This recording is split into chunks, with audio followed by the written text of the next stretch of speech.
各位弟兄姐妹平安，很高兴我们今天看到有一群主学的学生跟老师跟我们到4楼跟我们一起敬拜神。感谢耶稣，今天是1年1次的儿童教育主日，让我们主日学的学生跟老师能够有机会一起来参与今天礼拜的服事。我们一起带大家唱敬拜赞美，有学生担任司会带大家祷告。我们今天还特别加了起英文的程序，司会带我们祈祷读圣经，然后小朋友也担任司献的这个服事。感谢主，我们有机会一起来学习怎么敬拜神，怎么来聆听神的话语，怎么来回应神的爱。在我们敬拜之前，我们先一起安静我们的心，我们一起来祷告。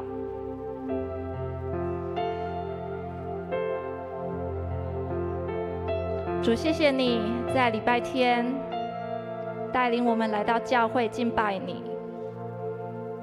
主，谢谢你，我们是属神的儿女，我们有这样子的福分来到你的面前跟你亲近，唱诗敬拜神，跟你祷告。主，谢谢你拣选我们成为你的儿女，特别是这群主日学的学生，神，我们真的满心感谢，让他们在小的时候，他们的爸爸妈妈、阿公阿嬷愿意带着他们来认识你，来亲近你。主耶稣，今天是儿童教育主日，透过今天的礼拜，透过这一次的主日，我们这群主日学的学生老师，在前几个礼拜，我们一直不断的在练习献诗，练习唱歌，还有练习每一个的礼拜的程序。主，谢谢你拣选我们有这样子福分来服侍你。虽然我们有不足的地方，虽然我们年纪小，但是神，你不看我们年轻。虽然我们有不足的地方，也许我们练习还不够，但是神，我们相信你看重我们的内心，我们有一颗愿意服侍的心，愿意爱你的心。主，谢谢你。这时候求圣灵亲自在我们当中运行，求圣灵帮助我们敞开我们每一个人的心，我们就是单单的来到你的面前敬拜你，爱你，用我们的声音，我们要一起开口来赞美你。主，愿我们今天的敬拜成为一个很美好的服事，很美好，是神你所悦纳的敬拜。愿你的荣耀彰显在这里。谢谢主，祷告奉主耶稣的名，阿们。这时候邀请各位弟兄姐妹，我们一起站立，我们一起来用这首诗歌来敬拜，来赞美。在这里，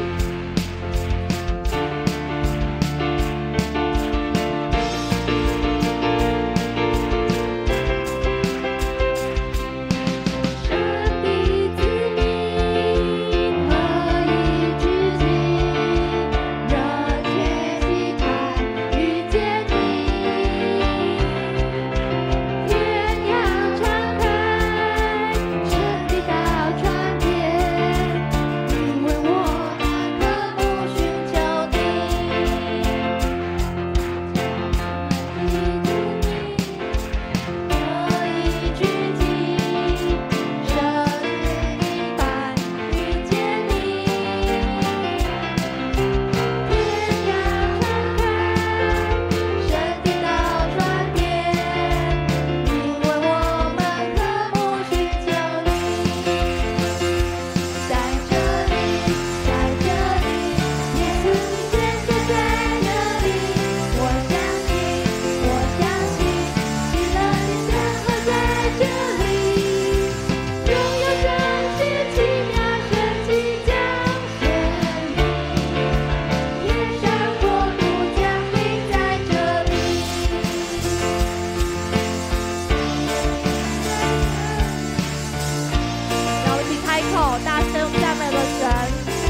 亚，谢谢主，谢谢我们的天父上帝，你创造了我们每一个人都是你独特的宝贝，你对我们每一个人的一生都有独特的目的，有你的美好的命定。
耶稣，谢谢你，谢谢你，你让每一个人都是这么的独特。主啊，我们活着就是要敬拜你，我们活着就是要赞美你，我们活着是为了要荣耀你，你是我们的神。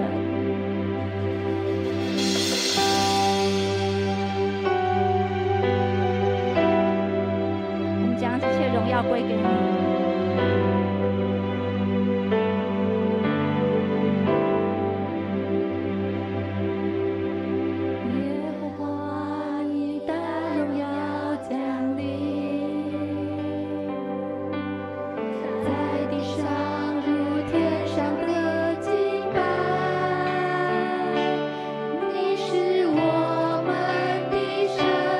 我们是你子民，因你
们再次来到你面前，将一切的颂赞、荣耀、尊贵都归给你，因为你配得一切的赞美，配得我们一切的敬拜。主啊，因为你是那个何等有能力、何等伟大的神。主啊，我们再次因着你的恩典，我们来到你的面前，一起来敬拜，一起来赞美你。主啊，我们更向你献上感谢，因为今天还有一群小朋友。一群的孩子在这里，用他们单纯、用一个谦卑的心，在这里跟我们一起敬拜。主啊，你看重他们的服饰，看重他们的摆上，你也看重每一个今早分别为圣时间来到你面前敬拜的弟兄姐妹。主啊，愿你在今早你赏赐你新的恩典、新的力量，在我们每一个人的生命当中。主啊，愿你的圣灵此时此刻运行在我们的教会，在我们的堂会当中，也在我们每一个弟兄姐妹的心里面。主啊，求你的灵就充满在我们的里面，让我们享受与你同在的美好。主啊，愿今早的敬拜，愿今早礼拜成为一个荣耀的敬拜，从一个馨香的祭达到主你的面前，蒙主你的悦纳，也再次将我们每一个人心摆上，求主来看我们的心，来对我们说话，来提醒我们，在今天的礼拜当中，让我们再一次的来明白、了解你的心意。求主你来帮助我们，也愿今早的敬拜，求你来带领，求主你来与我们每一个人同在。这时候，我们一起用主你教导我们的祷告文，我们一起来祷告。我们在天上的父，愿人都尊你的名为圣，愿你的国降临，愿你的旨意行在地上，如同行在天上。我们日用的饮食，今日赐给我们，免我们的债，如同我们免了人的债，不叫我们遇见试探，救我们脱离凶恶。因为国度、权柄、荣耀，全是你的，直到永远。阿们。各位弟兄姐妹，请坐。今天是儿童主日学的主日，所以今天的礼拜呢，我们会由所有的主日学的孩子来带领我们一起来敬拜，所有的程序会由他们一起来负责。所以可能会跟我们以往的礼拜的方式，跟我们进行的程序不大一样。不过我们也看到这些孩子跟老师们，他们非常尽心尽力的预备，所以让我们在今天，我们透过这些孩子的服事，我们一起用不一样的方式，我们一起来敬拜赞美我们的上帝。所以我们这时候，我们把我们的时间交我们的诗会，来继续我们今天的礼拜。在起印之前，请会众一起来观看。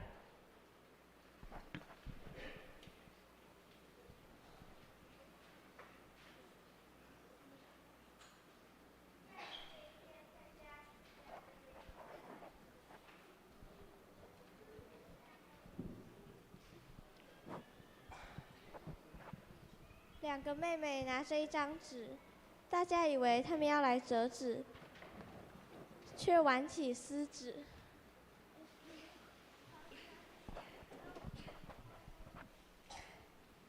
接着，姐姐看着妹妹，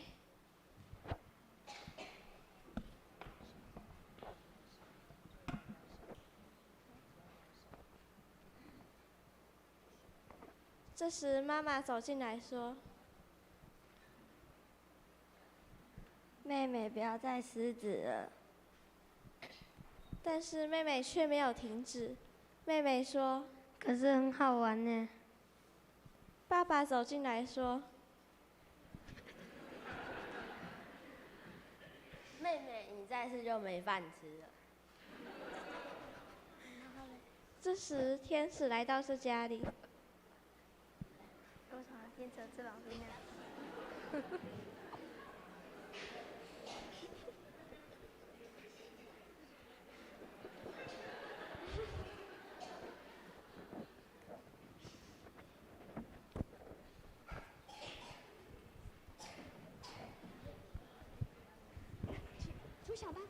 朱小班来看到你。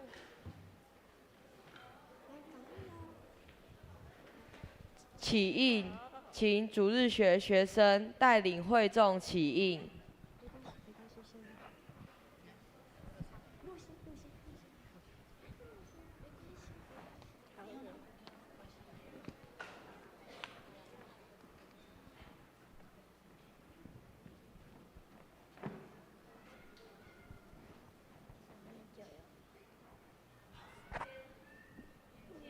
亲人呐，要听从你父亲的教诲。你这就我对你的教导都是好的。当我还是一个小孩子，我父亲就教导我说要记住我的话，不可忘掉。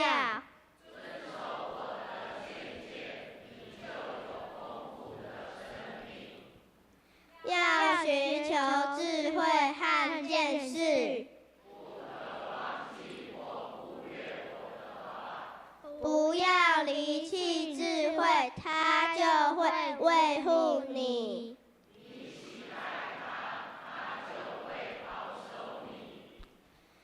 追求智慧是最切要的事。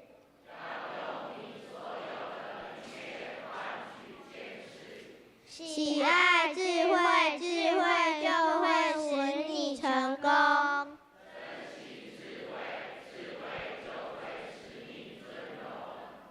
喜爱智慧，智慧就会使你成功。智慧将是你头上光荣的华冠。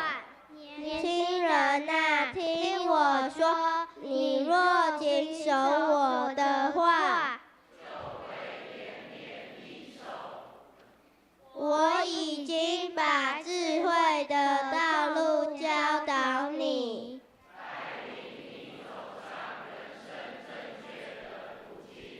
你如果明智地遵守，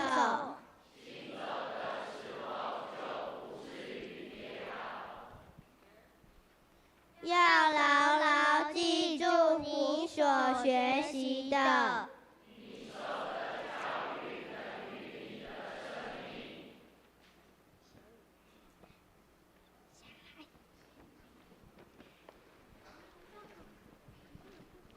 在祷告之前，请会众一起来观看。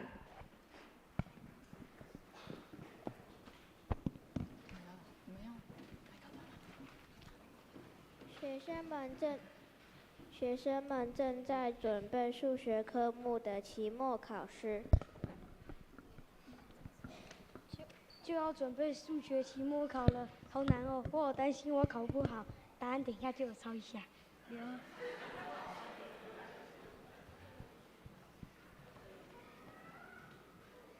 学生们正在教室写数学复习卷，写完了给老师看看。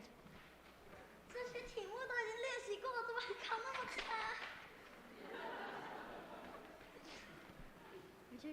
今天就是数学期末考，学生们陆陆续续来到教室准备考试。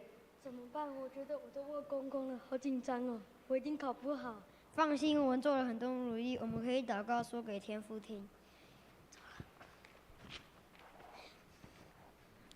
祷告，请主日学学生带领大家一起来祷告。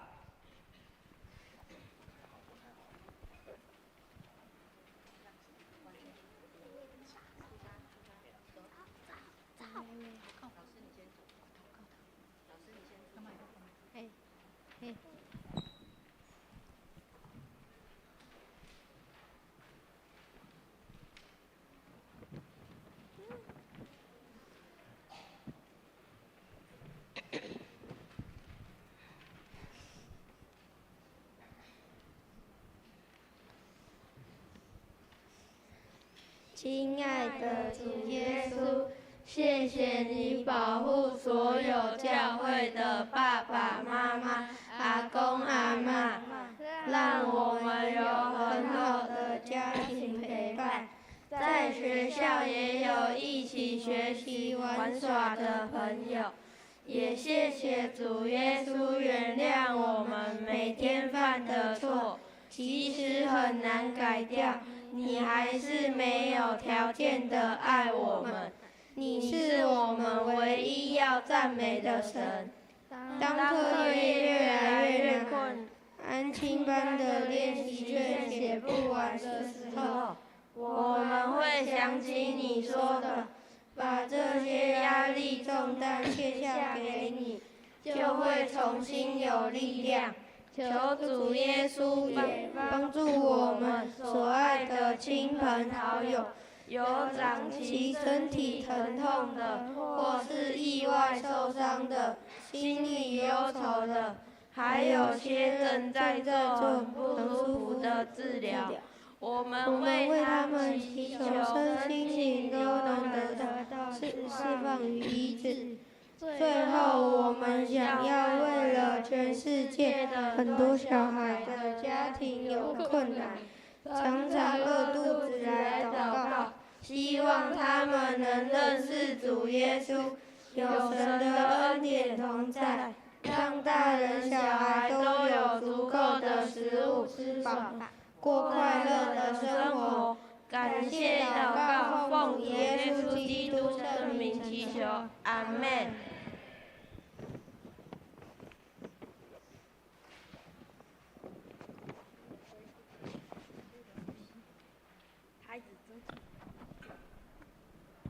圣经，请主日学学生带领会众一起来领受上帝的话语。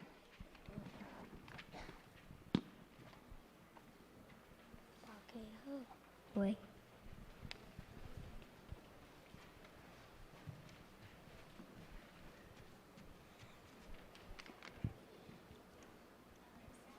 马太福音18章1到5节。那时候，门徒来问耶稣，在天国里谁最伟大？耶稣叫了一个小孩子来，让他站在他们中间，说：我实在告诉你们，除非你们回转，变成像小孩子一样，你们绝对不能成为天国的子民。像这样小孩子那样谦卑的，在天国里就是最伟大的。为了我而接待这样一个小孩子的，就是接待我。箴言22章6节，教导儿童走正路，他只有道德终身不忘。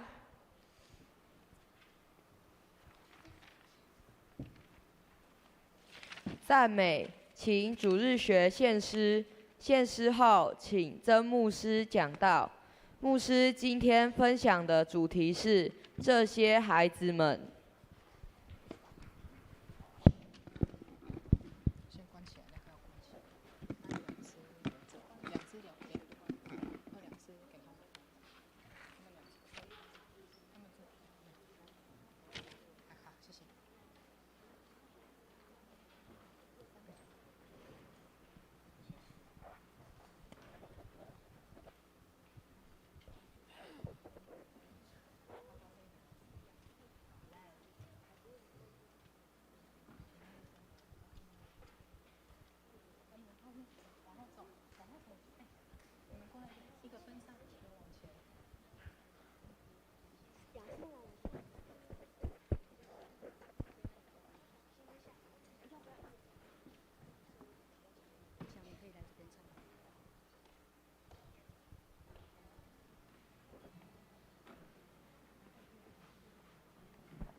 好，各位亲爱的弟兄姐妹，大家平安。我们再一次用热烈掌声，再次给我们的主日学的学生，给他们一个鼓励。好，我们也再次拍掌，我们也鼓励这些每一个礼拜辛苦的主日学老师。好，我们再一个掌声归给我们的上帝，因为他让我们有教会有这么多很棒儿童的产业在我们教会，我们归荣耀给我们的神。感谢神，今天早上让我们一起用一个不一样的方式一起来敬拜我们的神。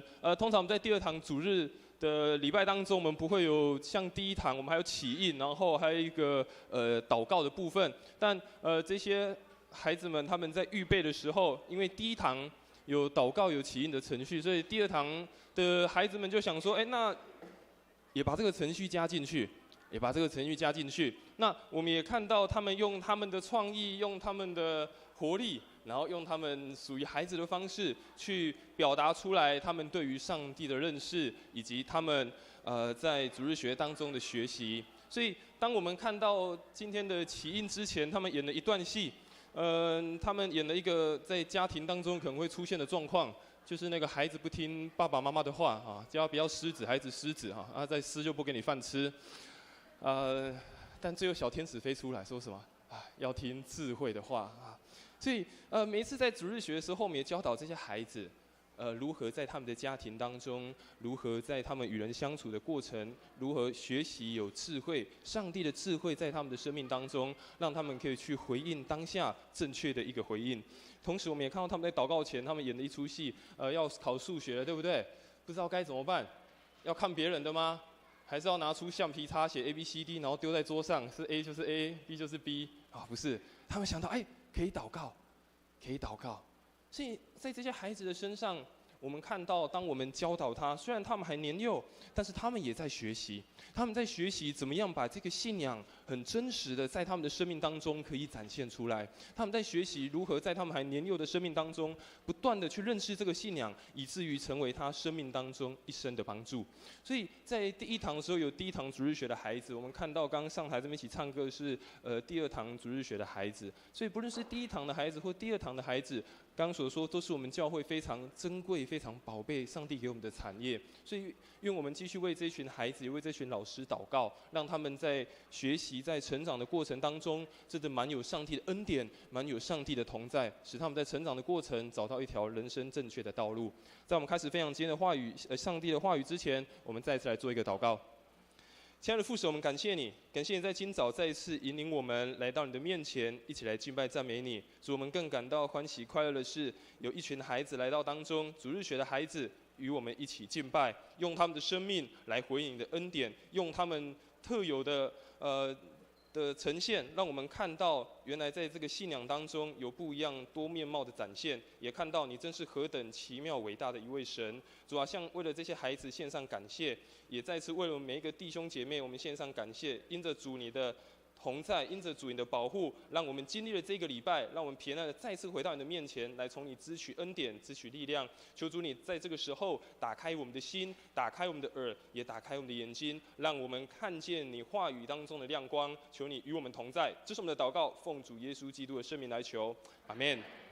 当我们看到这些孩子不断的长大，当我们看到这些孩子不断的长大的时候，我们就发觉哇，时间其实时间在过，真的是非常的快。当我们看到这些主日学的孩子，基本上他们都是这个国中以下，就是幼稚园，一直到国小1到6年级啊，我就是国小跟幼稚园的这个阶段。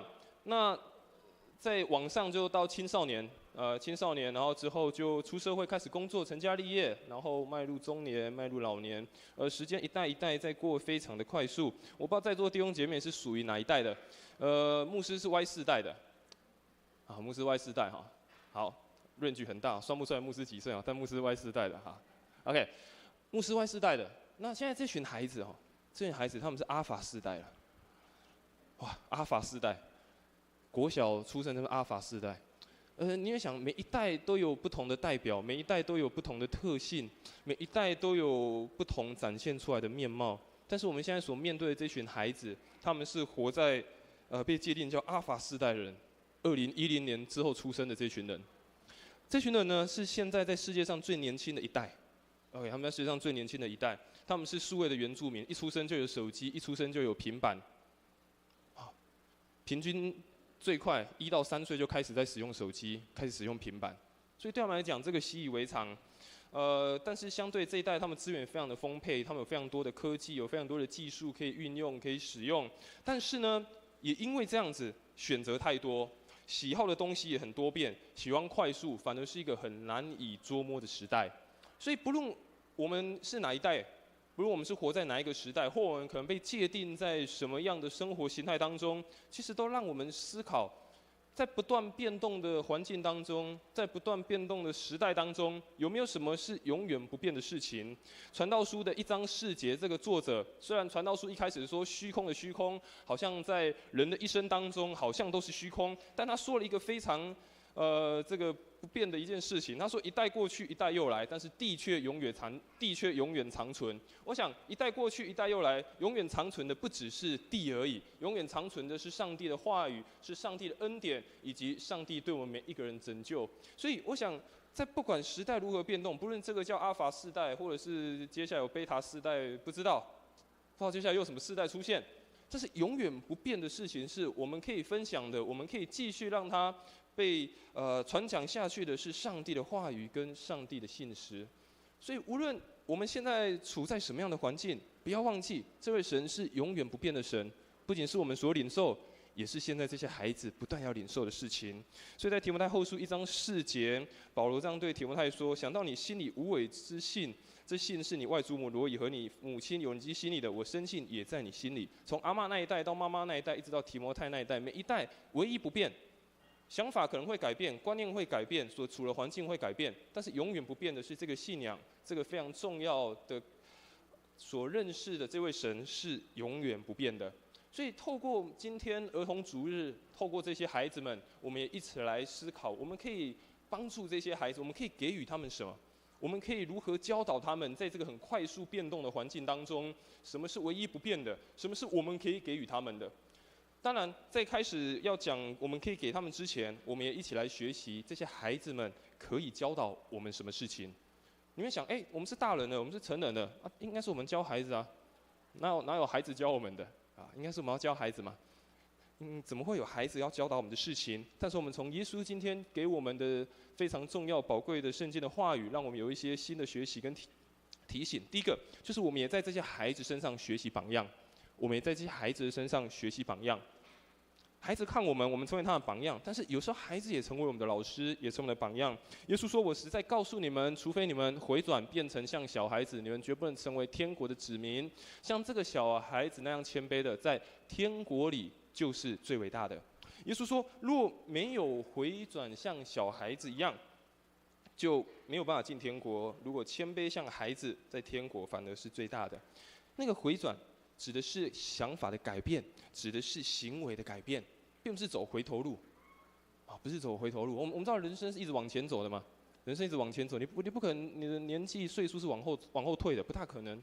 我们是往前走的，所以意思不是走回头路，说你要变成像小孩子的年纪，不是这个意思，而是我们的思想、我们的行为有没有像孩子一样？耶稣说，像孩子一样谦卑。谦卑包含了2个非常重要的意思，包含了字面上看到谦卑，还有一个指的是他们非常的纯真。孩子知道自己不足，孩子知道自己还软弱，自己还小，有很多事情没有办法自己处理，所以他们知道有软弱不足的地方，也因此他们展现出他们的纯真。为什么？他们内心必须要去信靠某些人，他们内心必须去相信某些人可以帮助他们。耶稣说，这些孩子们的身上，让我们看见这2个非常美好的特质。第一个是他们非常的谦卑，因为知道自己是不足的，知道自己是需要别人帮助的。而第二件事情，耶稣让我们看见这些孩子他们的内心是非常单纯、相信的。当我们越来越大的时候，我们越来越学习很多新的事物的时候，我们都觉得哇，这个我已经了解了，这个我已经懂了。但耶稣说，有时候我们要像孩子一样，放下一点自己，放下一点自己，学习可以去求问，学习可以去寻找答案，学习像孩子一样，也发觉自己其实不是那么的足够，自己事实上还有很多需要被调整、被更新的，自己是需要找到一个依靠，找到一个信任的对象。所以耶稣也说，天国的子民都是像孩子一般，所以代表天国的子民是充满了像孩子这样子单纯、纯真、谦卑的本性，就是以上帝的旨意为中心的一群人。当这些耶稣像孩子一样单纯的信靠，只能只能信靠一个人、依靠一个人的时候，耶稣说，就像这样，单纯的相信上帝的旨意，把上帝的旨意放在你的内心当中第一位的。耶稣说，这样的人，上帝国里面是这样的人。所以耶稣说，上帝国里面像孩子一样，不是只说里面都很幼稚，而是每一个人非常的单纯，非常的谦卑，把上帝放在他生命当中的第一位。这是这些孩子们让我们可以看到，让我们可以学习的事情。第二件事情，这些孩子可以教导我们什么？就是我们在这些孩子的身上看到我们自己的责任，就是在这些孩子的身上可以看到我们的责任。耶稣说，无论为了我的名而接待这样一个小孩子的，就是接待我。耶稣最后在这段的经文，马太福音18章5节，他最后说，为了我去接待任何一个这样的孩子，就是接待我。耶稣如此说。接待呢，包含了2个意思，不是字面看到的接待，也包含了接受跟接纳，也包含了接受跟接纳。我们知道每一个孩子不一样，上帝把每一个孩子放在我们的家庭，放在我们的四周围。我们看到每一个孩子，他有不同的个性，他有不同的恩赐啊，他有不同的能力在，但上帝把这些孩子放在我们的四周围，是让我们可以去引导他们，让我们可以去照顾他们，让我们可以去保护他们。但既然如此，很重要的是，不仅是接待，我们有没有接纳这些孩子？我们有没有接受这些孩子？我们也可以问自己：我们有没有接纳我们自己的孩子？我们有没有接受我们自己的孩子？还是觉得，我的孩子好像没有符合这个某些社会价值的期待，没有符合我的期待，所以我好像没有办法接受这件事情。这孩子的想法怎么跟我不大一样？这孩子的观念跟我不大一样。耶稣说，接待这些孩子，包括也接纳他们，接受他们的样子。当然不是放纵，不是溺爱，但是耶稣让我们看，在这些孩子看到我们的责任，他如同是上帝赏赐给我们的产业。现在是给我们的产业，我们有没有好好的保护？有没有好好的照顾？有没有好好接受你拥有的那一份？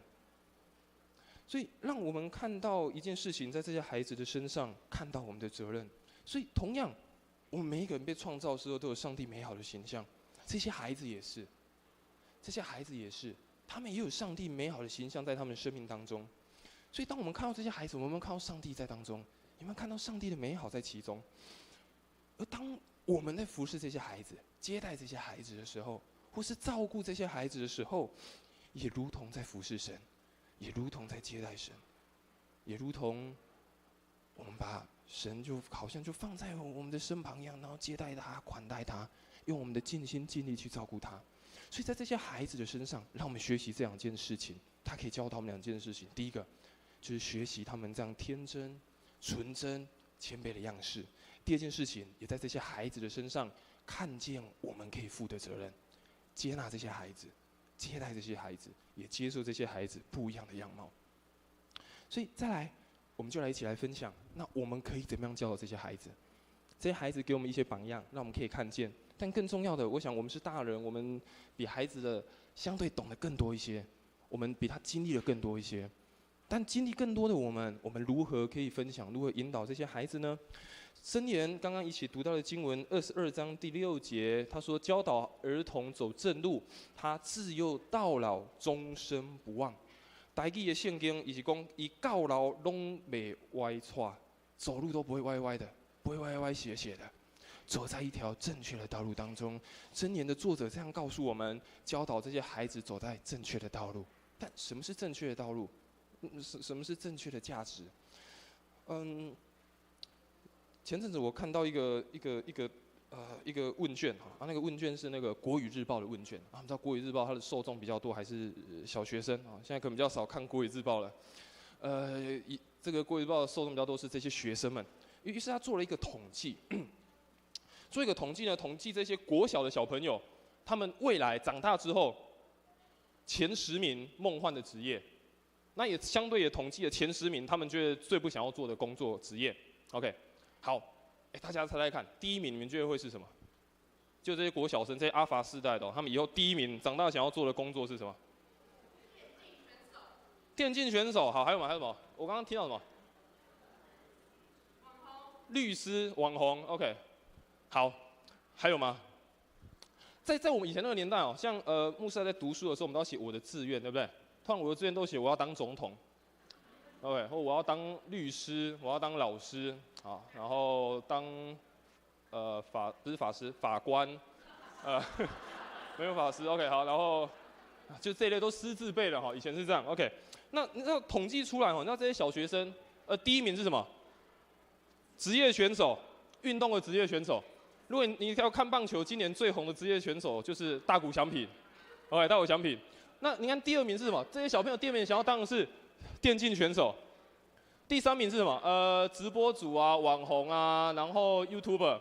然后第4名才是我们以前所想象的要当医师 ，OK。然后你看后面有程式设计师啊，面包师傅，画家、漫画家、插画家，然后后面才是歌手、乐手，体育教练跟老师。好，那你看那个不喜欢的哈，好，你看不喜欢的有什么？渔夫、农夫啊，巡山员啊，建筑业。第10名叫做牧师。小朋友当牧师不错啊，好吧 ？OK， 好。好，所以你看到这样这个国小生他们的这个统计哈，或者是他们的一个想象啊，你们就发觉一件事情，你从前几名他们想做，你看他们看重的是什么？他们看重自己有没有影响力，以后在这个世界有没有影响力，在这个世界我们一个专业，然后呢我们有一个高度的自由，好，然后也看重有没有可以可以冒险，然后可以尝试一些不一样的事情。好，你看，比如说刚刚说，当电竞选手，当 YouTuber， 当直播主，对不对？有影响力啊，社群有没有影响力啊？有话语权啊？当一个棒球选手有影响力啊，打得好，全世界都会看到啊，有专业啊。但是这个统计后面他又说一件事情，虽然很多孩子或者是很多这些学生，他们想说以后要当职棒选手，或者是想要做一些比较专业的事情，但是现在的孩子的耐性又不是很长。很常半途而废，好，但是是另外一件事情，这另外一个话题。但我们看到这些孩子他们在追求什么？他们在这个社会的价值或者是给予的他们的观念当中，他们觉得我要找到一个很有影响力的工作，我要成为一个很有影响力的人，我要成为一个很专业的人，我要成为一个很自由，我想要做什么就可以的，我也想要成为一个可以四处冒险的。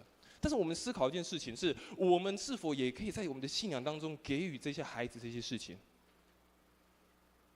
我们可不可以在我们的信仰的角度当中，也提供这些给我们的孩子们？我们可不可以给他们有影响力？我们可不可以给他们有冒险、尝试的机会？我们可不可以让他非常的自由？生命是非常自由的。我们可不可以让他也是有专业的？所以，我想我们可以给孩子什么？第一个非常重要的是，我们要先带领孩子来认识独一的上帝。这是第一个我们必须要做的事，我们要带领孩子来认识独一的上帝。大卫对所罗门这么说，他说：“我儿，你要认识你父亲的上帝，一心一意侍奉他。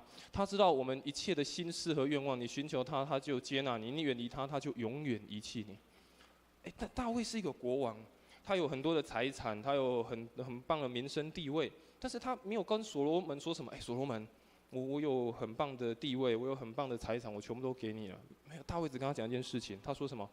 你要认识你父亲的上帝。大卫只把这个交给所罗门，他觉得这是最重要的。不是那些名声，不是那些地位，而是最重要的是认识独一的上帝。当耶稣在不断长大，耶稣不断从他婴孩，然后到一直长大成为青少年的时候，最后圣经给耶稣一个注解，他说：耶稣的身体和智慧一起增长，深得上帝和人的喜爱。他说：耶稣长大的时候，身体跟智慧是一起增长的，深得上帝跟人的喜爱。我想让孩子们认识神，是我们可以给予他们一生当中最大的祝福。我们可以帮助孩子认识神，是他们可以最大的祝福。我记得在我还小的时候，我爸就一直跟我说，他说：以后我也没什么可以给你，我也可以给你就是信仰。我以前小时候想，信仰可以干嘛？不能当饭吃。我现在真的是当饭吃。好，但我后来长大了才发觉，我后来长大了才发觉，哇，这个过程当中帮助我非常多，在孩童的时候，在青少年时，一直到现在是非常重要的一个部分。所以我想，当我们孩子还年幼的时候，就让他来到教会，浸泡在上帝的恩典当中，让他有机会认识神。我想，我们可以给予的是这个。我们不知道孩子出去之后、长大之后，他会接触到什么，会经历到什么，但是唯有可以给他的，就是帮助他们去认识独一的上帝。第二件事情，我们也帮助这些孩子什么？带领他们去认识自我的价值，帮助这些孩子认识自我的价值。刚我们所看到的那些他们认为有影响力的，认为看为好的职业，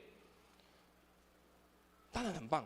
但是他们认为看为那些不好、不想做的职业，就没有影响力吗？如果没有人去捕鱼，没有人当农夫，没有人盖房子，那这个世界没有办法运转啊。所以重要的不是做什么工作，或者是自己这个社会教育给予什么，而是帮助这个孩子找到他想。上帝给他特别的恩赐，所以你看这个诗篇的经文这么说：儿女是上帝所赏赐，子孙是他赐给我们的福分。人在年轻所生的儿子，就像战士手中的剑。上帝给我们产业，但是他说这个儿女就像手中的剑。那一个人要射箭，那个箭头要磨砺吧，箭头要磨砺。把你箭射出去，如果箭头不利，没有办法插进去那个目标啊。所以我们帮助这些孩子。让他们真实的认识自己，把那个箭头磨砺，让他们找到他们生命该发挥出来的价值。每一个人都不同，每一个人的家庭的环境不同，每一个人的个性不同，那个聪明才智也不同。但是我们帮助他们，透过上帝的话语，透过引导他们，让他们去磨砺他们自己的生命。所以在这个过程，也让我们看到上帝特别的旨意跟计划在这些孩子的身上来成就。所以牧师有时候常来想象这些孩子10年后、20年后，他们会成为一个什么样的人？或是大家有没有期待，你家中的孩子10年后、20年后，你希望他活出一个什么样生命的样式？我想我们在这个过程，我们帮助他磨砺那个箭，上帝把那个箭交在我们的手中，但我们要做的工作是磨砺，让他有一天被射出去的时候射得准，而且是射得稳固，发挥他的价值。最后，我们也帮助这些孩子引导这些孩子找到一个委身的祭坛。刚我们所看的这些工作也好，或者是这些孩子们未来，不论他们要做什么，不论他们要往哪里去，有一天他们会长大，有一天会离开我们。但是我们帮助他们，无论在什么地方，都找到一个他们可以得以委身的地方。约书亚，当他在年老准备要离开他的亲族，离开他的这些以色列百姓的时候，他这样告诉以色列人。他说：“至于我和我的家，我们要侍奉上主。”约书亚最后交代了一句话，他说：“至于我和我家，我们要侍奉上主。”我想一生当中最有意义的事情，是不断的去追寻上帝的旨意，找到全然委身的地方。当然，不仅是这些孩子，包括在座每一个弟兄，不论你现在几岁，我们也都在找到一个委身的祭坛。但是更重要，如果我们帮助这些孩子在年轻的时候，他们就真的认识神，他们就发觉哇，这是人生一生最重要的道路。那我想，无论在什么地方，他们都可以找到一个委身，发挥他们的才能，发挥他们恩赐的地方。而最后，牧师要分享更重要的，这些孩子们，他们1个礼拜来教会，顶多2个小时，顶多3个小时。但我们知道，1个礼拜有168个小时，他们在教会的时间最多。可能就占了168小时，可能2%到3%，剩下90%的时间他不是在教会的，剩下97%、98%他没有在教会。所以更重要是我们每一个家庭有孩子的弟兄姐妹们，我们如何回应？我们如何帮助？我们如何引导这些孩子？当我们发现这些孩子有那么多的时间都在我们身旁的时候，不论是你自己的孩子，或是你的家族当中你可以接触到的孩子，他们有那么多的时候是在我们旁边的。但我们有没有可以教导这些孩子，帮助他们认识上帝，带领他们来到上帝面前，帮助他们去发掘上帝给他们的恩赐，发掘上帝要给他们委身的地方？我想教会一定也可以提供，让他们可以发挥影响力，帮助他们可以发挥他们的专业，发挥他们的自由，也让他们可以在这边找到冒险尝试的机会。我想不是在外面的社会才可以提供，我想在教会、在信仰当中，我们也仍然可以提供。但关键在于我们愿不愿意一起来做，但关键在我们愿不愿意一起来付上我们的时间，付上一些代价在这些孩子的身上。所以愿上帝赐福我们每一个弟兄姐妹，我们看重这些孩子，在这些孩子的身上，我们学习不同的样式，但是也看重我们独特的身份，就是我们也是这些孩子们的榜样。我们引导他们，带领他们，保护他们，带他们走到人生的正路当中，走在上帝所喜悦的道路当中。因为上帝赐福我们，也赐福我们的教会，让我们一起学习这项重要的功课。这时候我们一起来唱一首回应的诗歌，我们来唱一首回应的诗歌。之后我们来为了几件事情，我们一起来祷告。我们来唱这首回应的诗歌，是刚刚主日学小朋友献诗有唱到的，我是主的羊啊。我们坐着唱就好，然后请主日学的小朋友帮忙唱大声一点。好，我们一起来唱这首诗歌，来当作我们的回应的诗歌。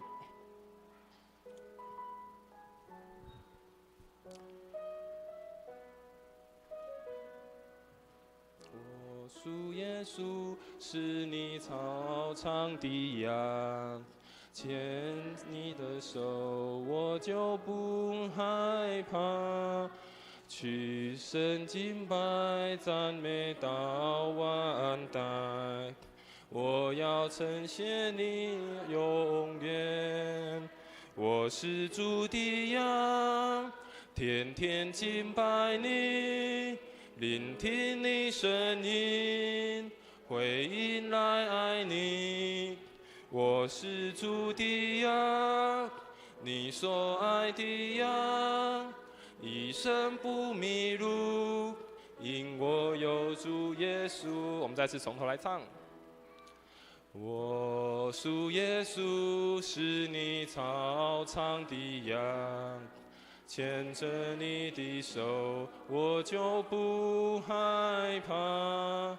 去圣敬拜赞美到万代，我要称谢你永远。我是主的羊，天天敬拜你，聆听你声音，回应来爱你。我是主的羊，你所爱的羊，一生不迷路。我们再唱一次，我是主的羊，我是主的羊，天天敬拜你，聆听你声音，迎来爱你。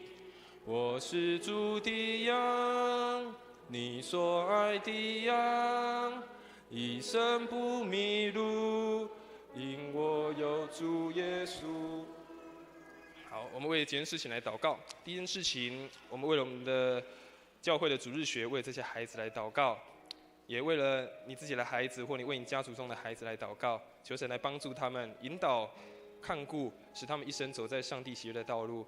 第二件事情，我们为了自己来祷告，特别如果你家中有孩子，不论这个孩子现在几岁、多大了，但他们仍然，我们能看为他们是孩子，也或者是你现在正有在照顾、在陪伴的这些孩子们，我们为自己祷告，求神帮助我们，让我们有从他而来的智慧跟力量，好让我们知道如何来教导、来陪伴这些孩子，引导他们，来使他们更加的认识神。我们一起开口，为了这两件事情，我们一起开口来祷告。主啊，我们感谢你，主啊，在我们的同在当中，帮助我们，让我们这个时候，主，我们谢谢你，是来帮助我们，是来看顾，是来带领我们在你的看顾当中。主啊，感谢你，是在我们的看顾的时候，带领我们在你的同在，是我们的看顾，是你的保守看顾，是要在我们的同在当中。在之后，谢谢你，是在我们的同在。阿们，感谢你，是在我们的同在。亲爱的父神，我们在这来面前献上我们的祷告，主。我们知道一代过去，一代又来，每一个时代不断的在推进，不断的在演变。但我们知道唯一不变的，就是你的话语，你的真理是永不改变的。主要帮助我们在我们所面对新的一代这些孩子的身上，我们看见我们的责任，帮助我们每一个人有从你而来的智慧，给从你而来的力量，让我们知道我们如何来帮助、来引导、来保护这一代的孩子，使他们在一生当中真实的认识你，使他们一生不偏离，走在你所喜悦的道路当中。但主啊，也帮助我们，让我们学习这些孩子的样式，让我们看见他们这样有谦卑、纯真的样式，也来重新思考我们的生命。我们是否有像这些孩子一样谦卑、纯真、单纯的依靠在你的面前？主啊，求你透过这样的功课，也让我们思考如何回转向一个孩子。让我们单纯的在你面前来信靠，主啊，也求你再次的帮助我们每一个弟兄姐妹，特别家中有孩子的，特别在我们的亲族当中有孩子的，主啊，求你赐福在这个家庭当中，愿你的恩典就时常在这个家族当中来帮助这个家族一起来成长，帮助这个家族当中一起有充满主你的平安，充满你的喜乐，帮助这个家族也说，主啊，我们这个家族从大到小一生都要来服侍你。主啊，也将我们的教会交在你的手中，主，我们看见我们的教会有年幼的孩子，有青年，有壮年，也有老年长辈在这个地方。主，这是何等喜悦的事情！这都是你所赏赐给我们美好的产业。主啊，让我们看重每一个年代、每一个年纪的需要，让我们看见每一个年纪当中，主，我们可以摆上我们可以所付出的。主啊，使用我们的教会，让我们的教会成为一个合一的教会，让我们的教会成为一个不分年纪、不分彼此的教会，一起同心合意的来兴旺主你的福音。主啊，感谢你，献上我们的祷告，奉主耶稣基督的圣名来求，阿们。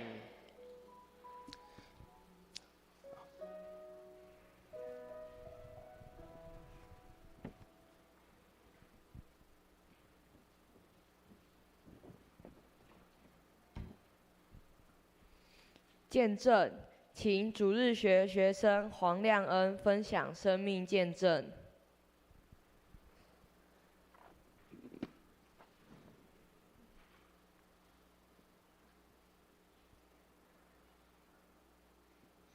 大家平安，我是黄亮恩。今天我要分享我的见证。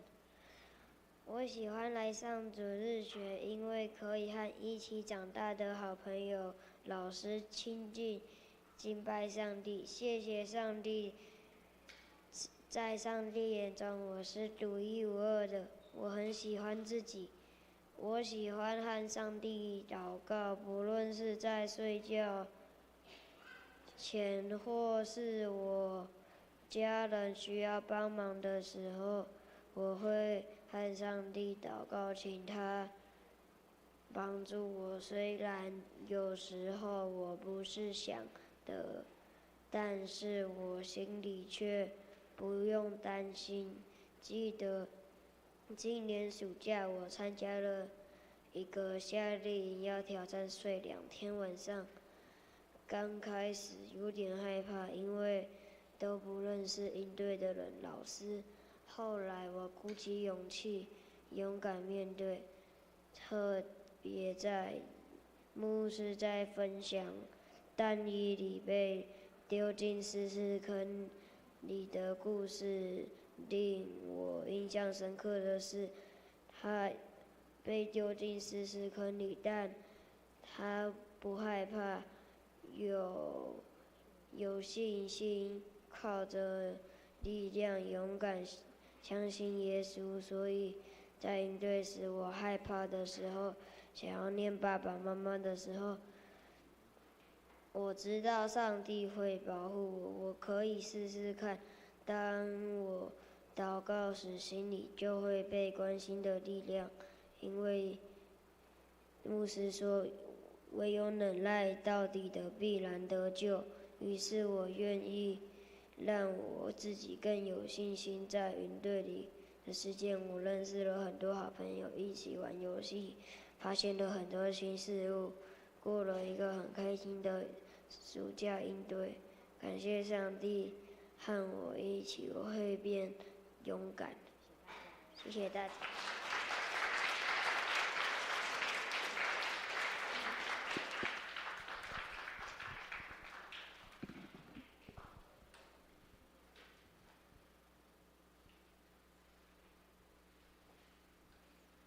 奉献，我们一起来奉献，回应上帝的恩典。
会众请起立，唱奉献的诗歌。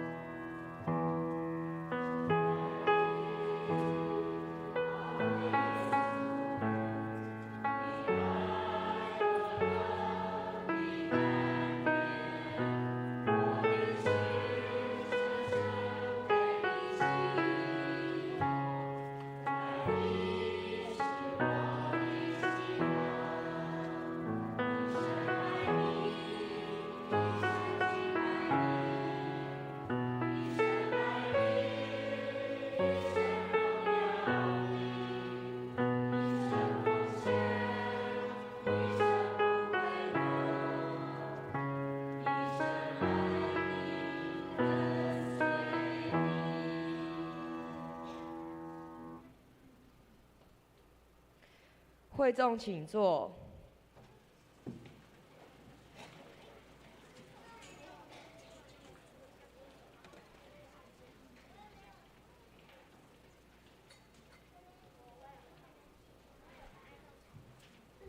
报告，请主日学校长和学生林心宇、吴可畏。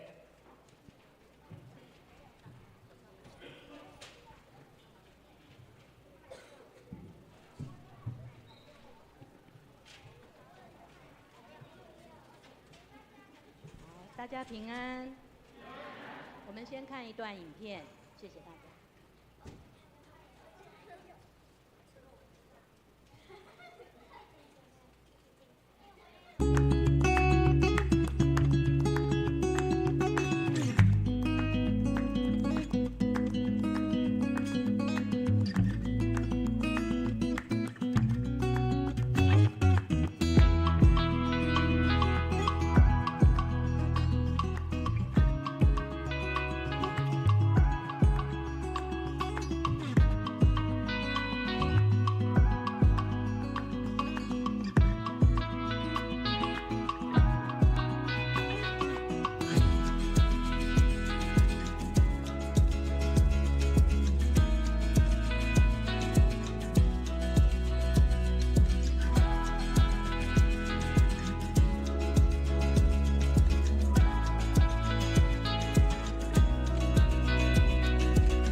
感谢神，在疫情过后至今，孩子们持续到主日学的情形已经逐渐趋于稳定，而且第二堂的学生人数还呈现增加的现象。感谢主。现今的世界五花八门，充满了各样的诱惑，物质充斥的生活当中，人心的欲望更是更迭。孩子们来到主日学，您希望孩子将神的道这颗种子是放在他心中的路旁、磐石上、荆棘里，还是期盼他的心是一片好土呢？主日学的时间每周只有短短的1个半小时的时间，老师们都希望孩子能够在这短暂的时间里面穿上各样装备，可是实在是困难的一件事。但是我们尽力陪伴孩子，听听他在生活、学习还有人际上所遇到的困难。同时，我们尝试努力将神的话，还有神的属性等等，也注入他们的生命里面。但是我们深深的知道，孩子灵命的成长是孩子身边重要的父母、祖父母、阿公阿嬷，您平时的陪伴和浇灌是更重要。请让我们一同来持守，做神托付我们栽种与浇灌的工作，直到神做了让孩子成长生长的那日。这是需要我们一同在主耶稣基督里有相同的意向，携手同心前行。也恳请大家持续的为我们主日学所有的师生代祷、鼓励跟扶持，也诚挚邀请有感动在儿童服事的事工上的兄姐，随时都可以加入主日学的行列。在上，谢谢大家。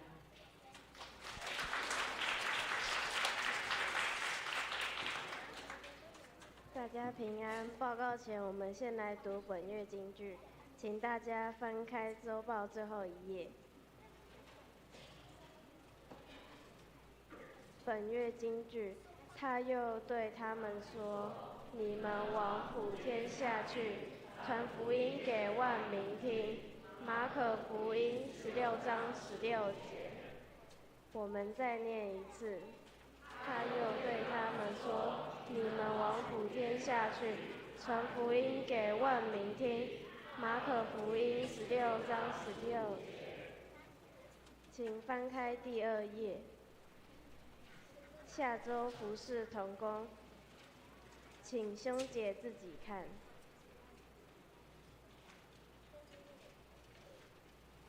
请看第3页。上周、本周各项聚会讯息，请兄姐自己看。请看第4页。肢体交通本会消息。1. 本会今日10月20举行教育事工主日学主日。2. 本会今日10月20召开定期小会。3. 本月定于下主日10月27召开临时会员合会，举行明年度长职轮休改选。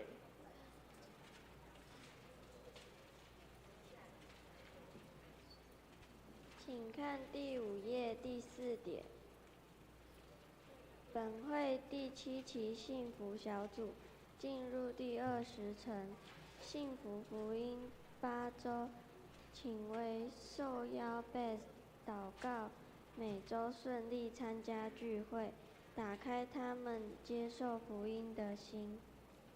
门徒培育事工与研习会消息，请兄姐自己来看。请看第6页牧区团契消息与关怀代祷事项，请兄姐自己来看。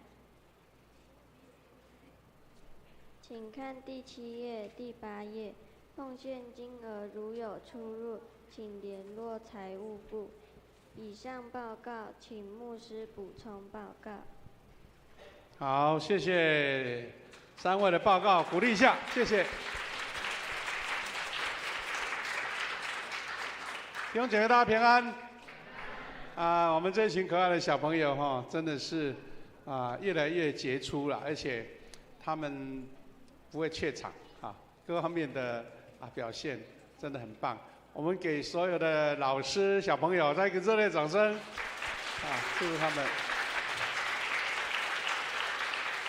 感谢主他们是第1堂跟第2堂有一部分是重复，但是一大部分都是独立的一个团体。那我们的老师他们平常要1个礼拜天要两堂的服事尤其我们的主日学呢他们1年我们在1年的礼拜当中，我算一算大概有4个节期要参与服侍哈，有母亲节，有父亲节，还有我们的那个夏令营结束的呈现的聚会，还有这一次主日学的主日哈他们特别第一堂用台语讲得很道地，真的很感谢主哈。那刚刚有在做各样的报告，牧师在提醒2点。第一点是我们的周报里面有夹一个奉献袋，那这个奉献袋其实那个奉献袋的奉献不是为主日学奉献，因为是特别为中会我们中会跟总会有一些儿童事工需要经费如果你有感动，也可以为他们做奉献。那我们主日学呢，经费我们只有教会会拨款小朋友会每一个礼拜做一个小额的奉献，让他们练习奉献的一个态度跟精神所以如果大家有感动，也可以为总会跟中会的事工来做奉献好，那我们先介绍，我今天看到有很多位小朋友的家长都来这里了，但是应该是我们的自己的会友，我没有看到那个介绍单没有介绍单，但是有一个特别要介绍，就是昨天呢新婚的我们的慕凡跟明宇，再站起来给我们鼓励一下，来，我们祝福一下，恭喜恭喜不过除了恭喜以外，我们也要为我们的山林还有我们的怀生兄他们昨天娶媳妇了，我们也给他鼓励一下，来，全家，还有没有家人？明宇的妈妈阿嬷有来家人都起来，我们给你们鼓励祝福一下，恭喜好，谢谢，哇，全家都到了谢谢你们，请坐。昨天真的很热闹很热闹，而且非常的气氛非常的轻松，非常棒祝福他们他们2位新人是平常常有回来参加礼拜，不过他们主要是住台中了住台中，我们也为他们在台中的生活一切都顺利来到好等一下牧师会做一个补充介绍，上个礼拜我们有长职的介绍因为有几位上个礼拜不方便所以等一下要请他们到前面来不过我先做一些消息的补充，这样那个顺序会比较好一点首先也是跟选举有关选举有关，就是说我们下个礼拜我们的礼拜是不分2堂8点40就开始了，一直连贯下去那前半段当然是做礼拜，那后半段呢就是要做选举啦。那选举有2件事情需要大家来配合。第一点就是我们是全程完成，所以请第2堂的弟兄姐妹比较不习惯的，一定要提早到。那选举的时候呢，我们要点名要算人数，所以呢，如果你下个礼拜真的有困难不能来，那请拨个空给我们的长老讲一下，说我是谁，我不能来，这样我们才能够统计出席的名单。另外，我们弟兄姐妹有的是平常出国啦，平常有时候到外地去啦，或者在外面读书啦，这个叫做不可抗力，就是说你本来是会有，但是时间不允许，所以叫做不可抗力。这些名单都能够报回来，我们小组或是我们的教会的干事，让他们能够把人数统计得好。因为我们长老教很注重这个民主的制度啦，所以如果你没有过半数就不能开会，就像一般的民主制度一样这一点请大家配合。另外，我们下个礼拜呢，我们会稍微把时间做一点有效率的节省，就是第一次执事选举的时候，我们要采取分组开票，就不在现场一个一个练，练了快1个小时让大家很耐心的，但是我们希望能够节省时间，所以我们会请6组的执事发票、收票，就直接到3楼去开票了，由长老来监督6组开票，等于把它切成1/6嘛，那时间应该原来快1个小时的开票时间会应该缩小，至少20分钟，看看能不能完成，至少一半了可以节省一半时间。那所以牧师也会把讲道分成2段，第一段是开场的分享，然后在开票的时候，我们在第二段我们再分享，这样也可以补那个时间的一个等候，这样子哈。好，这个是比较慎重的哈这请大家帮忙配合哈。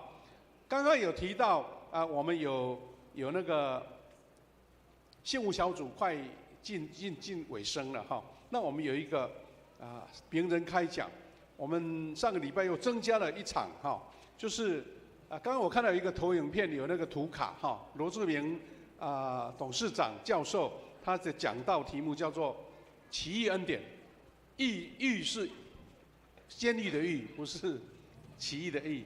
但是他也用这首诗歌当成他的主题啦。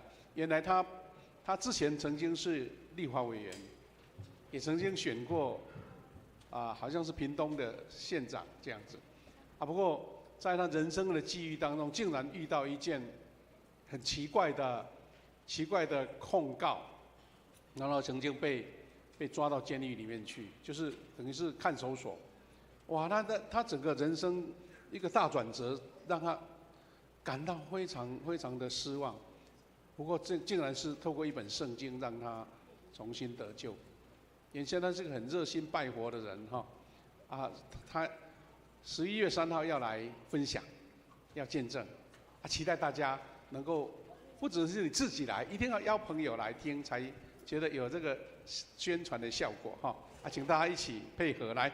那时间的关系，我就在讲有11月17号的西罗亚合唱团，12月1号的刘进展牧师，欢迎大家都在这3堂的时间邀好朋友，邀你的贝斯的一起来参加那刚刚有提到有一些其他消息，牧师也做一个稍微的补充就好。第一个就是我们松年主日上个礼拜有长辈，就是70岁以上的长辈，你没有领到你的一个敬老金你请到我们的那个长老那边问一下，或是到办公室说，我上个礼拜没有来没有领到，我们来看看你的名单里面如果有就可以领第二个是我们之前举办的手抄诗篇3本厚厚的3本诗篇到11月28号，等于是11月底就要截止了。如果你很顺利把它抄完，你只要拿过来给干事做一个 check，把你签证认定你已经写好了，那就可以参加公报社他们的一个等于是登录跟那个办抽奖那我们自己教会可以办一点，12月31号写完都可以。那我们会制赠一个礼物或是纪念品给你。另外有2个会外的事工，第一个是我们的警政署要配合黄诈我们知道黄诈的宣导，要在11月2号来到我们教会跟松年来做介绍。如果你觉得长辈有需要听到这些讯息的话，你可以鼓励在这个时间来参加另外是流感疫苗政府要大的推广，因为怕冬天来的时候，那流感会影响我们的身健康所以要在11月10号礼拜天10点，就是我们第一堂礼拜结束的时候，到11点半要在1楼大厅，50岁以上都可以免费施打那一天请你记得拿你的健保卡拿你的健保过来这样子好了，那这个时候呢，我要来做介绍那首先介绍的时候也特别，我们的以信或以圣有没有在这边？好，以信来前面来一下。以信跟来一贤你来就是也陈佑长老到前面来一下啦，因为大家都认识，但是也是表示一个谢意就是上个礼拜天下午呢我们为昭文执事举行追思告别礼拜。那一天我们大概全场都坐满满的来表达我们的关心跟慰问。那我们也继续为这个家庭代祷求神亲自恩典跟他们同在我们请一个鞠躬来谢谢大家的关心谢谢。好，我们先请坐。那现在我们要补介绍，因为上个礼拜有介绍过，但是因为名单总是念一次比较完整一点我们有下个礼拜要选举，有4位长老候选人，我们要从4位当中选出2位。我再把名单陆续介绍一下。第1号就是我们的高林清长老他是轮修在候选哈。第2位是我们的李宗杰执事他也是执事可以有候选的资格。你知道有什么候选资格吗？就是我们一个执事担任2届要8年哦，8年才有资格，不是靠年纪，是靠你的资历所以要2届才可以受选。第3位也是一样，胡泽龙执事还有8年的执事的资历啦所以可以有资格来受选。第4位就是我们上个礼拜没有介绍的，我们的陈佑长老再站立式看看，我们的4号陈佑长老哈，给他鼓励一下。好，我们为这4位来做代祷，求神亲自保守，让他们被神所选中，就是热心来服侍神哈。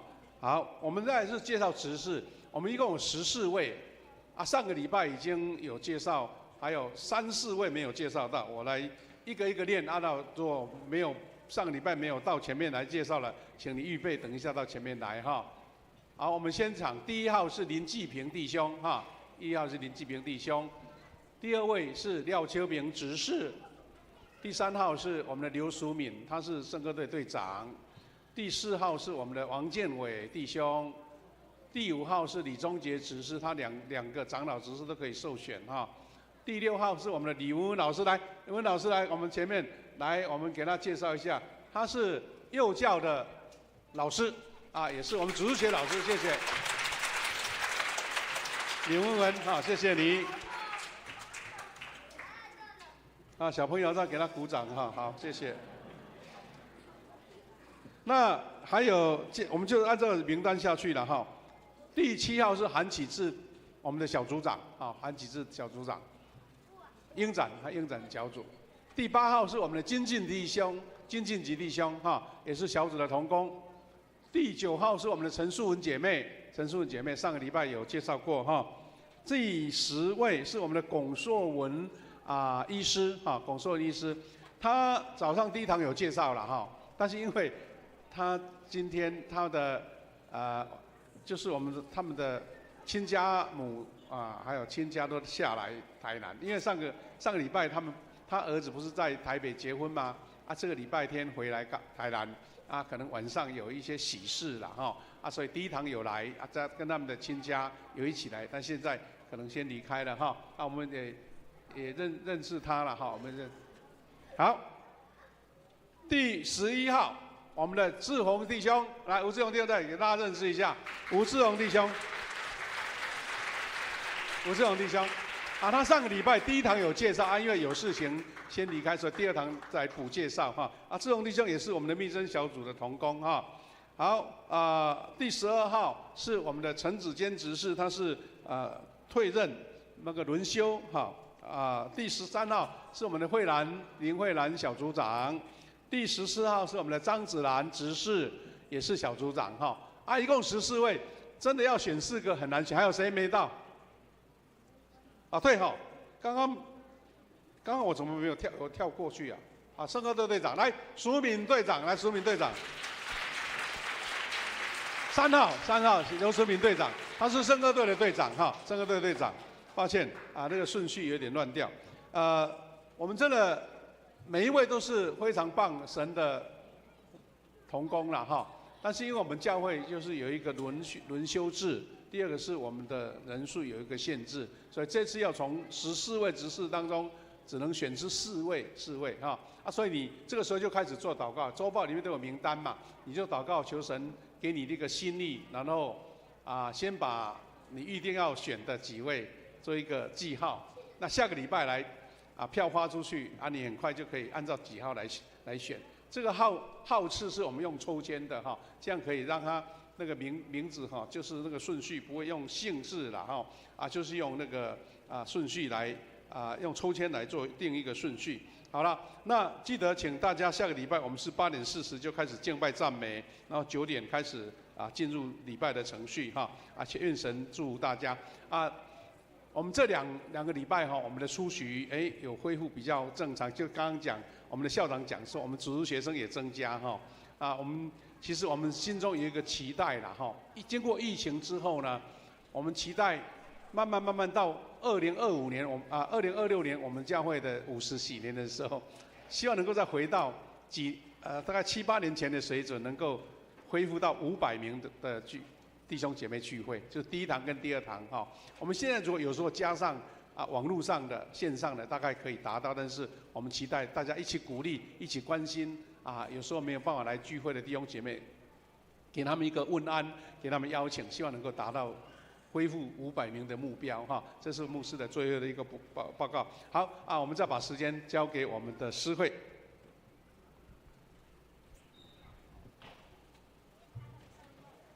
颂荣，会众请起立，吟颂荣的诗歌《我的神，我的王啊》。吟诗后，请曾牧师祝祷。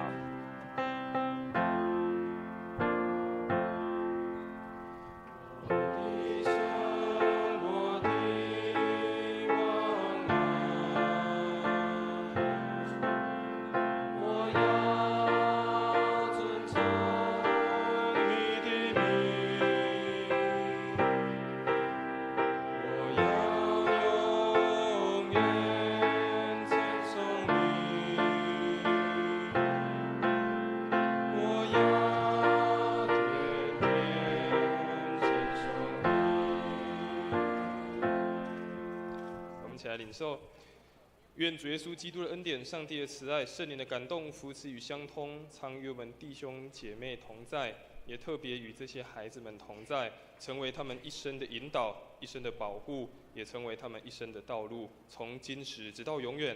阿们。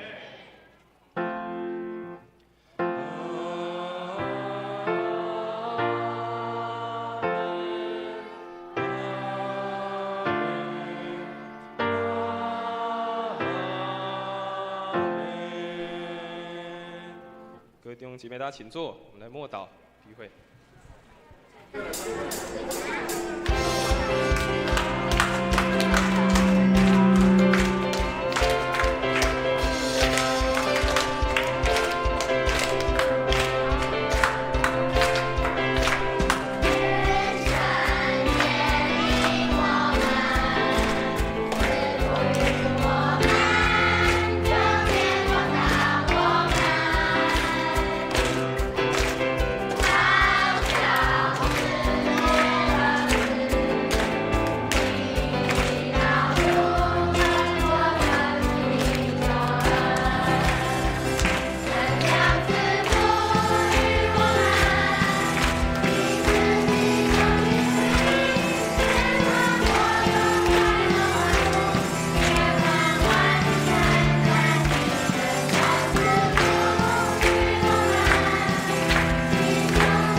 结束，我们彼此请安，愿上帝赐福。